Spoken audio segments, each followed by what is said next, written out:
Good. Excellent. Hello, welcome everyone. My name is Elena Andrews. I'm the landscape staff consultant with the city of Bexley, and we're here today to talk about the Alley of the Future and really, talk about what does it mean to re-envision our alleys in Bexley. Alleys are our corridors for utilities, for services, for all manners of vehicles, but they're really so much more. I mean, how many times have you pulled into an alley and you've seen, chalk and kids are playing and they're doing hopscotch, or kids are learning how to ride their bikes, or even just neighbors talking over trash cans that have been knocked over by a storm and you're kind of putting it back together. So tonight we want to begin the dialogue as well as the brainstorming and the daydreaming about what alleys can actually be. And to kick us off, it is my pleasure to introduce Keith Myers. He is a graduate of The Ohio State University.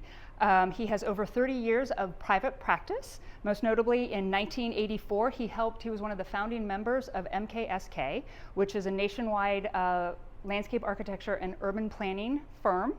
You probably would recognize some of his projects here in Columbus. He was responsible for the master planning of the nationwide arena district, as well as the design for the Scioto Mile and the Scioto Greenways. In 2011, he was named a fellow to the fellow of the American Society of Landscape Architects, which is a really great honor. In 2012, he left his practice and then actually joined Ohio State, his alma mater, as the vice president of the planning, architecture, and real estate. And there he spent 10 years helping to oversee the expanding footprint of Ohio State. And interestingly, he was the design force behind the re-envisioning of Mirror Lake and transforming it from kind of like a concrete pool, essentially, into making it much more natural and working with the environment. So this year he actually retired. He has his own studio now, K. Myers, and he has agreed to come and speak with us this evening and give us a little bit of thoughts on alleys. So with that, I introduce Keith. Okay. So alleys, I could talk about this for 10 hours, but I have 10 minutes. I've had a fascination with alleys for a very long time. When I was much younger, I was working on the master plan for Universal Studios in Florida, and I watched them build a section of that called Sting Alley. I went down there and it was all brand new, it looked like new construction, and I came back 2 weeks later and I thought I was in Chicago in 1932. By the time the scenic painters got done with it, and I just was fascinated. People loved it, and I was fascinated as why people responded to that alley. Later on, I looked into alleys. Our office was on Ludlow Street. Columbus has no alleys, as many as you know. Well, they do. I mean, they're alleys, and by definition, they're 30 feet from building to building. But it was decided that alleys have such a bad connotation at the time of Columbus that they were all named streets. So we had our office on Ludlow Street, which I disliked. So I promptly changed the name on my own to Ludlow Alley, and our address to this day is for MKSK is 462 South Ludlow Alley. It's the only alley that the post office will deliver mail to. So I've had this fascination for a while. If you go to the next slide, please.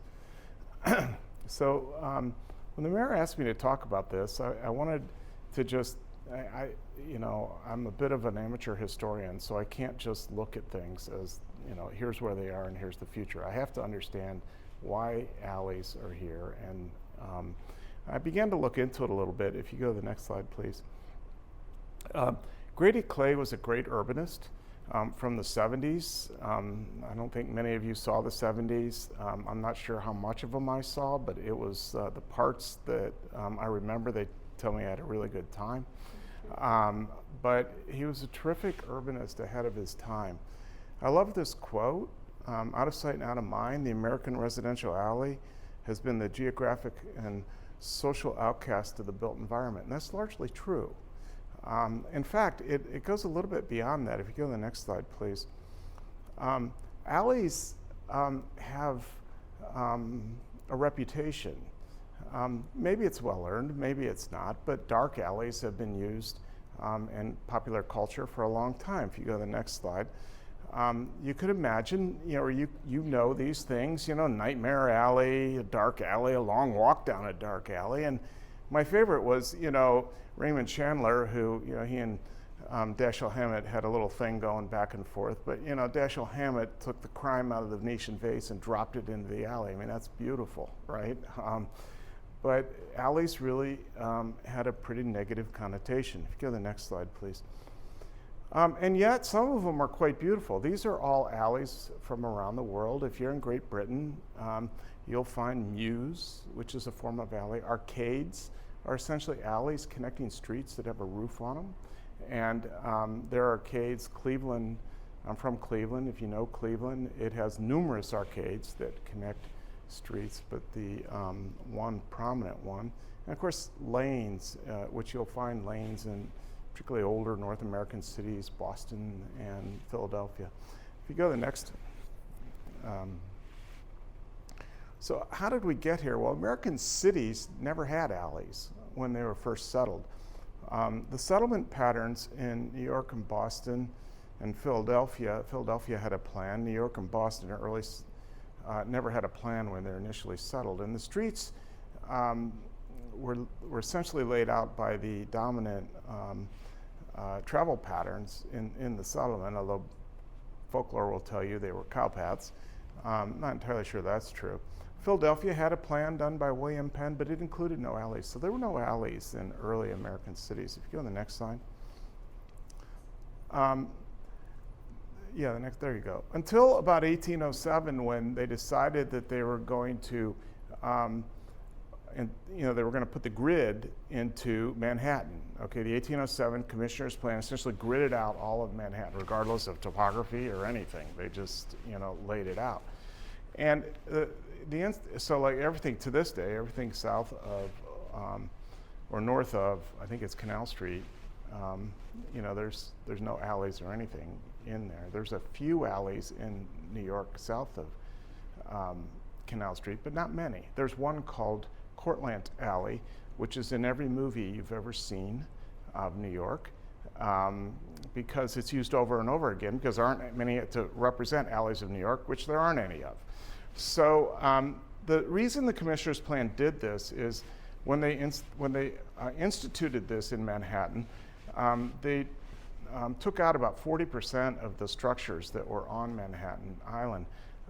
But to be fair, that really wasn't all that much then, but as partly as compensation, they decided they needed to make the building areas as large as possible. And as a consequence, there were no service alleys. Next slide, please. Of course, that has unintended consequences that are with us today. All of the services then have to come through the front. All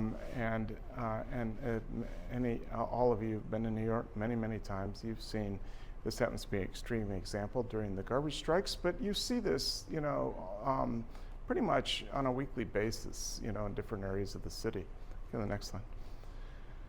Philadelphia was a little bit of a different story. It had no alleys, but alleys began to emerge almost organically. So what they would do is, as blocks were fairly large, and people would cut through them, and they'd create these passages through the blocks. And eventually people began to build buildings on those blocks, and then the lanes were established, and the property owners asked the city to take over the lanes, and the city agreed to maintain the lanes, and they dedicated the land to them. And that's in fact how many of the alleys in the old part of Philadelphia were derived. The most famous, of course, being Elfreth Alley, which probably many of you have been to, but it's a beautiful little alley in Philadelphia. Go to the next slide, please. The first time there were actually alleys put into an American city were in Savannah, Georgia. And Oglethorpe's famous plan was more than the 16 squares that it's so famous for, but actually he began to institute alleys at a mid-block. And you can see how the cells of the urban development in Savannah are much more porous than New York, which there's a stark difference between the two. And if you walk through Savannah, you can feel it. There's many ways to wander through Savannah. It's a wonderful city. Next slide, please. Which I'm going to jump ahead now to the present, and you can go ahead, the next slide. You could assume then, after Savannah, cities throughout North America started to be planned with alleys. You know, Columbus and Detroit, Cleveland, were all planned with alleys in mind. And the alleys had a very important function. You know, they were the service for certain. They provided the service to the property owners and to the cities. So, you know, in the early days, there were stables and carriage houses and things back there, and latrines, frankly. Lots of things were back along the alleys. And utilities began to get routed down there over the years, and you know, they had a pretty important function. In 1869, Frederick Law Olmsted and Clever Val created a plan for Riverside, Illinois. It was a railroad suburb outside of Chicago, and it was done without any alleys, without any right angles too, I might add. And it quickly established itself as the new ideal of the American suburb, and alleys began to fall into disfavor. If you go to the next slide, please. And it got to the point where in the 30s, the federal government began to discourage the development of alleys. And by the 1950s, subdivision regulations and zoning codes pretty much prohibited new alleys being built anywhere in America. That was the case until the 1980s, when the new urbanists emerged on the scene, led by Andreas Twomey, who rejected the Riverside, Illinois ideal American suburb. There's tremendous quotes about their rejection of that. You know, they were not going to build suburban suburbia and things Bexley doesn't have to worry about. But, you know, you can find in almost any American suburb that's been built from the mid-20th century on. The new urbanists, go to the next slide, please, made liberal use of alleys. All of a sudden, they rewrote the zoning codes. They challenged all of the subdivision regulations, and they, in fact, reintroduced alleys into a number of very significant projects, the Kentlands being one. And the next slide is one that is very well known, which is Celebration, Florida, where there's a prominent use of alleys, you know, throughout this development of this Disney-fied city. There's other criticisms one can make the new urbanists, and I would love to chat about that at some point because I have my own take on a lot of that. There's a certain Stepford quality to Celebration I find really troubling, but anyway, but the alleys were a really nice addition, okay? So if you go to the next slide, please. And cities also began to rediscover these commercial alleys in some of these forgotten areas. So Printer's Alley in Nashville became quite famous for blues and music. Blagden Alley in DC was a really, you know, not in a particularly good area of town near the convention center, and it emerged as kind of an art and foodie hangout. So these commercial alleys became where the kind of hip young urbanites wanted to hang out and play. So the next slide, please. So what's that mean for the future of alleys? Certainly you'll continue to see these commercial cities turn these commercial alleys into things, but there's really a broader initiative at work. So if you go to the next slide. Mayor Richard Daley in Chicago decided to tackle alleys in the early part of the 21st century, about 2001, about 2007, they put the Green Alley program in effect. And, you know, his goal was to really showcase these environmental technologies to manage stormwater. You know, most alleys don't have storm systems in them. And as a consequence, you know, there's a lot of nuisance flooding and things that happen in alleys. And that was one of the things they wanted to tackle. Go to the next slide, please. In Chicago, this study found that as they went to get started on this, there was 1,900 linear miles of alleys, almost 5.5 square miles of land of just alleys, a staggering number. To it's twice the size of Bexley, about the size of Wilmington, and double the size of the Ohio State University. That's all alleys in Chicago. So it's not an insignificant thing when you decide you're going to tackle it. Today, Chicago's has redone almost 300 alleys, which is pretty impressive, frankly. Next slide, please. Other cities took notice. In Seattle, a 2010 study by Gale Architects from Copenhagen actually found that 1/3 of the public realm was devoted to alleys. It was interesting. There was 200 and some thousand square feet of alleys and only 450 some thousand square feet of streets and squares and other sort of and parks, public realms. So the public realms. So, you know, they could increase by paying attention to alleys. They could increase the public realm by almost 1/3. You go to the next slide, please. So Chicago, Detroit, Seattle, Los Angeles all began to institute green alley programs and began to refocus on their alleys in a big way. If you go to the next slide. Now, to do that, you know, it's the design problem isn't that difficult. It's pretty simple, really. It's a palette of materials that often includes simple permeable pavement, native plantings, paint, paying attention to the vertical edges along the alley. So, you know, if you have fences leaning or falling down, not good, you know, but fences in them of themselves are not bad. You want an edge, you know, along the alley. And it's not really all that difficult. If you go to the next slide. But the results of using these materials and things can be quite spectacular. And, you know, this is a fairly simple approach to an alley that's permeable paving, intermixed with some old brick on both sides, and then just some very simple kind of plantings along the foundations of this. Go to the next slide, please.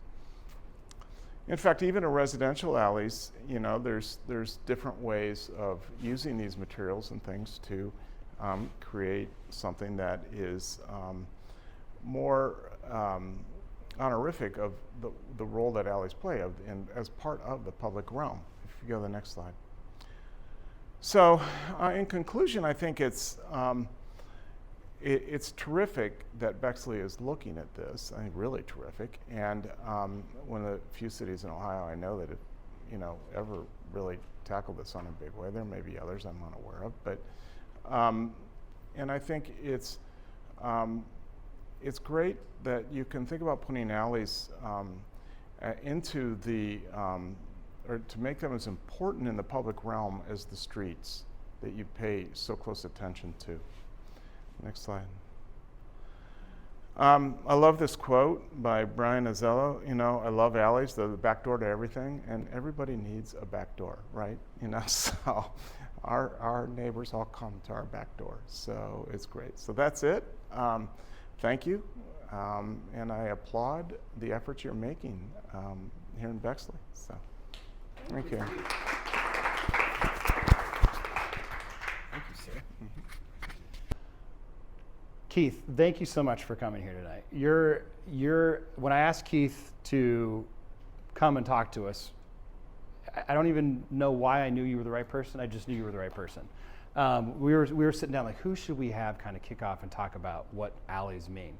And Keith is like Elena gave you all the bona fides, but he's like the spiritual mentor of the Columbus planning community. And he's this font of wisdom. And we had the good fortune that he just retired from OSU, so we were able to snag him because his schedule has been so full. And so really appreciate what I just learned and how it affirms kind of what we're talking about. So thank you for sharing that with us. And I know that that's going to serve to help us kind of guide us through the project. So back in 2012, we launched a Love Your Alley project. And the idea of the Love Your Alley project was to, hey, how's it going? was to encourage in a positive way just the concept of alley maintenance. We ran it kind of on and off for 4 or 5 years, and it was moderately successful. Like, it did encourage some better maintenance of properties. But then about 2 or 3 years ago, it got taken over in a really good way. It morphed. It had a grassroots involvement of community led by Rebecca Ness, who's involved with our ESAC, and it turned into a project that was not just about beautification, but also about native plantings, Oh, and about, I just got distracted. Native plantings and artwork, and just like a more creative, open approach to alleys. And the reason Rebecca's not here tonight, and many of the people involved in it, is because they just won an award from the Franklin Conservatory's Going to Green Award, and they're at the banquet. We could not figure a way to switch the night for the 2022 Community Project of the Year. So congratulations to them. But there we go. Round of applause for Rebecca. We do have a message from Rebecca, which you can see here. Hi, I'm Rebecca Ness, Vice Chair with Green Bexley. During the past 2 years with the Love Your Alley initiative, we've started restoring biodiversity with native plants, and our talented local artists have added so much beauty with their many murals. This is Larissa Carux's mural. She painted her soft bees with purple coneflowers and some showy goldenrod. And in front of her mural, we planted purple coneflowers and some showy goldenrod to bring it to life a little bit more. So right now I'm standing in one of our 90 alleys, and I see so much potential and opportunity here. The alleys are an underutilized space that we can use to bring more sustainability to Bexley. Join us in being an architect of the future with the Alley of the Future competition. Let's see what we can dream up. So I want to talk about what is this competition. And you might start getting lazy because there's only, maybe 5 or 6 people here in this room. But don't get too relaxed, because as soon as this hits the internet, we're going to have like 1 million views, and the competition's going to get hot. So let me talk about this. Let's talk about what we've done with Love Your Alley. So Love Your Alley, as it's morphed into native plantings and artwork, has kind of showcased beautiful, sometimes whimsical, but very profoundly effective, how these small little changes can really influence our environment in really big ways. We have a multitude of images that kind of showcase the different murals that we had in Love Your Alley and some of the different art projects and the native plantings. We did have to do some transliteration of some computer stuff, so not all of those came across. So as we thought about like how can we take this to the next level, we've thought about, well, what are some other things that could be impacted? And as we thought through it, the most powerful changes that we saw with Love Your Alley were very natives. They were grassroots, they were passion projects, and they were fed by alley blocks, at many times alley blocks coming together and deciding what it is that we want to see happen in our alleys. And so we thought about, if we want to go beyond what's been happening with our Love Your Alley projects into infrastructure, where we're talking about stormwater retention, we're talking about green infrastructure, we're talking about, I'll give you a list of things we're thinking about, but I'm really curious what the community's talking about. We're thinking about smart lighting that's sensor-based, that as you walk down the alley, the lights come on, and then it shuts off as you leave, maybe. We're talking about gathering spaces, because our alleys I don't know, how many people live on an alley here? Makes sense, everyone here lives on an alley, okay? So a Sunday afternoon in a Bexley alley on a bright sunny day, on a block full of small kids is like a glorious thing. Now it's a sensitive topic. It's a safety concern, right? Because we also have cars driving through those alleys. We also have cyclists driving through those alleys. So how do we get that community gathering feel that we're using already, but make it safer? So how do we take what exists today and make it safer? And then we thought about there are policies, right? So blocks come together for block parties, and they say, we'd like to close down our block for this one day. Well, maybe blocks come together and they have policies, and they say that during a certain time on Sunday afternoons, we're going to agree as a block that we're going to make sure that we don't need to access our garage during those days, during that time, and that we're going to use our alley as more of a gathering space. Doesn't have to happen. It's up to the alley to decide whether or not that's something they would want to do. So the idea, though, is how can we go beyond just simple aesthetic changes to get a little bit deeper? So what is the project or the competition? The competition is simply come up with an idea, ideally bring in as many neighbors as you can for what you think the alley of the future looks like for you. In order for you to submit that application, you need to have at least 75% of your alley block neighbors sign off on the application. Be creative, have fun. You need to maintain access to utilities. We need to maintain access for trash trucks. We need to maintain access for garages. Other than that, what can we do in our alleys that would really revolutionize those spaces? And maybe revolutionize isn't even the right word. Maybe it's bring them back to their roots. Because far too often, the alley is that forgotten back door. We want it to be the back door that we're proud of, the space that helps to capture that community. And you know, the time to talk about this is probably, like, this is such a great time because we've seen in the past 3 or 4 years something like a 30% increase in deaths attributed to automobiles. It's not getting safer to be out in streets. I'm not saying we Bexley, I'm saying we, United States of America. So how do we create safer spaces? How do we create spaces where multimodal transportation is embraced? That's not just a conversation for the alleys, that's also a conversation for our streets. But this is an opportunity to embrace that conversation. You might be asking, what's my budget? That is a fantastic question. And it depends. So if the alley in question is 5 houses deep, you know, the budget is going to be a little bit smaller.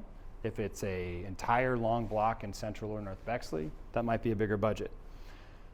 We don't want to provide a whole lot of guidance about budgets. We want to look around the country and the world and see best cases, and for you to come forward with an idea. And if your alley is selected, it might need to be honed from a cost perspective. Because ideally it would be something that could be implemented and carbon copied into other alleys along Bexley. So we're trying to create a pilot project that can be successful. Paving a street, for example, like a normal 1 or 2 blocks of a street costs about $60,000 to pave. Alleys get paved less frequently than our main streets, but they do get paved as well. It's not a whole lot cheaper to pave an alley. So we know that we have to sink funds into alleys, but there are alternatives that don't require repaving every so many years. So all that stuff has to be factored in. So I'm not at the point where I can say this is what your budget would be. Also, council has to approve it. But I would say, like, if you come back with a $1 million price tag, that's probably not going to be workable under any size alley that we have in the city of Bexley.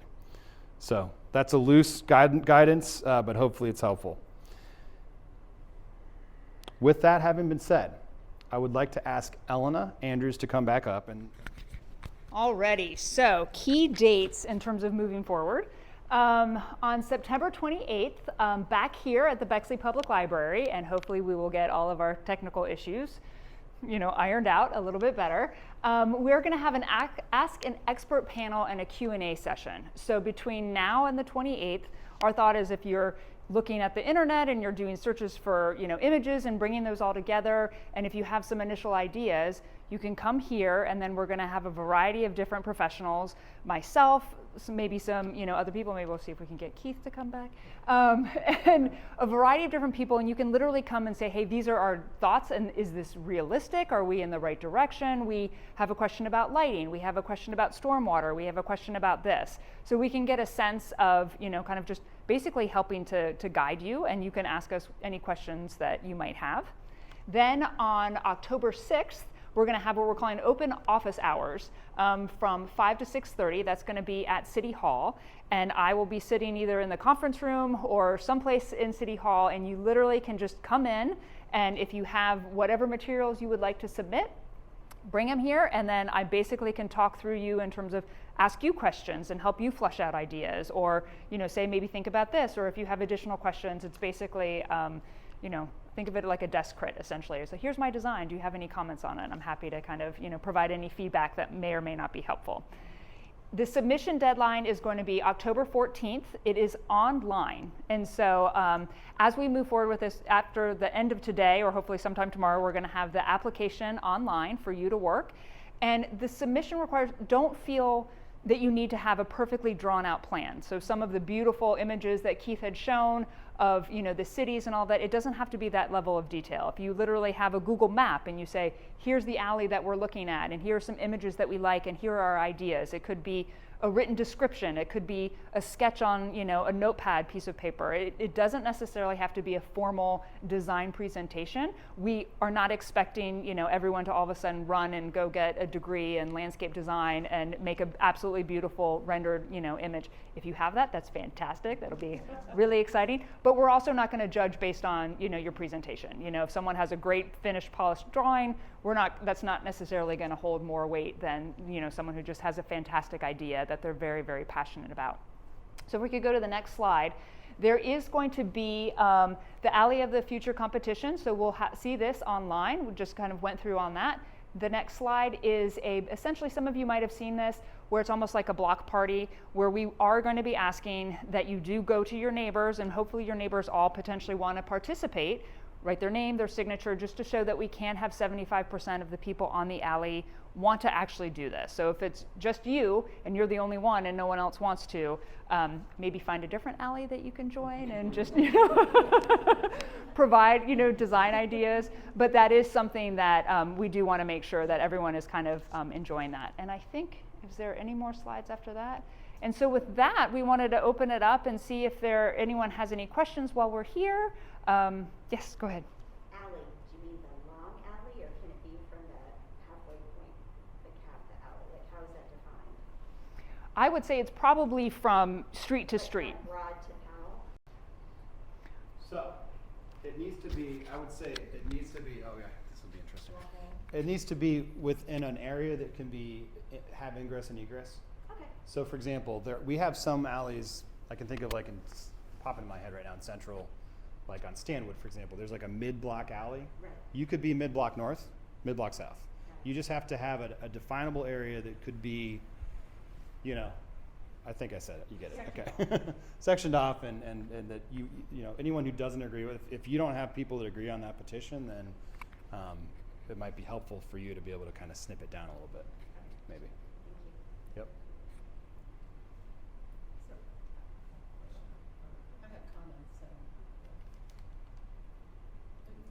So my question was, so as a resident, you know, I'm coming at it from a resident perspective, but I also appreciate the city's need for, you know, runoff for rain and, you know, those types of things. So how do we, if we don't have that type of knowledge, like what's needed from a city perspective, but we still want to make sure that that's done, like how do we come at it from a residential perspective while keeping those in place?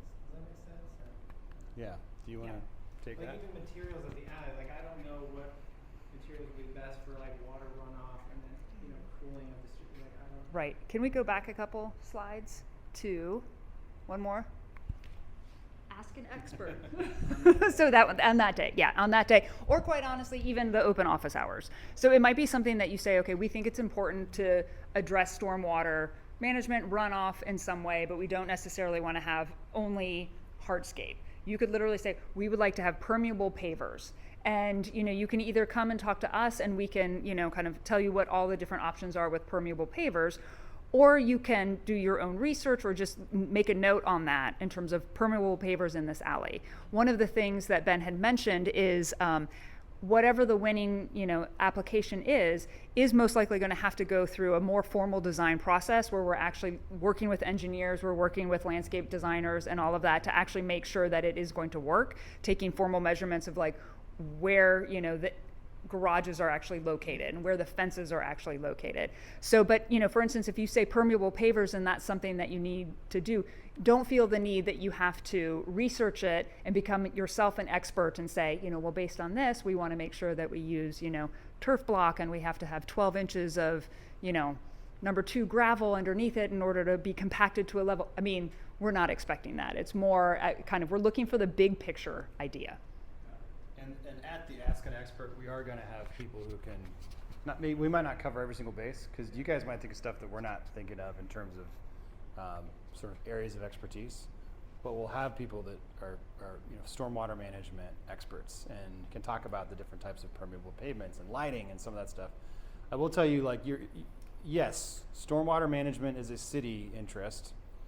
It's also resident interest. So, yeah, I mean, it all ties in, right? But yeah, there's an expertise level, but like for us, like, it's no, you know, we have a lot of things happening right now in stormwater in all of Central Ohio, and Bexley's not any different than any of our local communities, which is, A, we have changes in weather patterns, B, we have aging infrastructure, C, we're all adding on to our houses, so there's like more sheeting of water happening. So we need to start to reverse some of that, and this is a great opportunity for us to talk about, like, how do we get more permeability in our infrastructure. Carmen? Yeah, so my comments are, when we had a brief chat about kind of the aesthetics of this, and I love this project.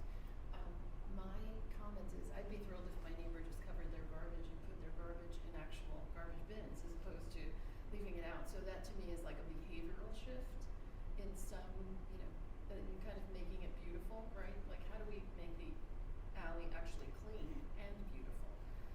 So I think that's one thing for me. And the other part is, I think, Bexley has a lot of, and this is what I was discussing with you earlier, a lot of micro areas. So, this little area is quite beautiful, this area is not. And I think this overall competition, while I'm glad it's happening, it's like, how do we make all of Bexley beautiful? How do we make Livingston as pretty as, the area around CSG, right? How do we make the North Gould area and some other of the areas just as beautiful as Central Bexley? So I think that's part of what I'd like to see, a more cohesive approach as opposed to a block by block or alley by alley approach. Sure. So I mean, I love what you're saying, and just in case it didn't get picked up on the microphone, the question of being like, how do we go beyond just any one given alley and coherently have this beautification throughout the city? So one thing that we know is not super effective at that is code enforcement. The stick approach, yeah, it takes care of the most egregious infractions, but it doesn't change culture. And in fact, I think there's probably some good evidence to support that like code enforcement sometimes, because of the stick approach, makes people begrudging about the way that they handle their property maintenance. And so I think that when we raise the bar and we show people what's possible, we do inspire. And I this isn't scientific. Subjectively, as we have shown good examples of alley beautification, I have seen an improvement in alleys throughout the whole city. So the hope is that like as we put our stamp on one block and there's excitement built around that, and as we roll that out to other blocks, and every block might have a different, like in terms of policies, there might not, that might, who knows? The winning application might not have any policy piece to this, but whatever it is, it might look a little bit different. But I think, we've seen it with Love Your Alley where people are, well, how do I get one of those murals? Like, it's just like this, how do I elevate my alley into that space? And it's not an overnight fix, just like the Livingston Avenue plan that's beautiful, and I think we've got a lot of great prospects for that. It's not an overnight fix, but I think it's incremental improvement. And the way we look at it, like, we don't have the resources as a community to fix everything overnight, but we certainly have the longevity and patience to incrementally improve and elevate, and I think this is a way to do that. I'll just mention that my alley won last year, so Congratulations. Winning alley over I'll here. share that for all the other competitors. Just- We will next year. Okay, all right. The gauntlet has been thrown. It's hot. It's hot in here. Right. Did you want to add anything to that? No, that was perfect. Okay. Well done. Any other questions? The library has amazing resources to be inspired.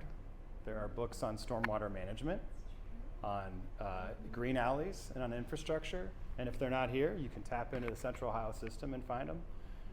So if you're interested in this, here in the room or online, get creative. I think our best hope is that all of the different submissions that we might see, that we'll learn from all of them, and that maybe that final alley and the alleys of the future are an amalgam of some of these ideas that are building up here in the community. Yes, Sam? If someone from the community would have questions about the project between now and September 28th, who would you recommend? So yeah, if you have any questions about the program, you can reach out to communicator@bexley.org, and we will answer those questions. Or you can call City Hall 614-559-4200, and you can ask to speak to Elizabeth Ellman, who is our Environmental Sustainability Coordinator, who can help at least direct you in the right, or answer the question in the right direction. Thank you. I want to mention judges and why we're waiting right now. Why don't you mention that? Yeah. So there are going to be a group of judges, and we will publish that online.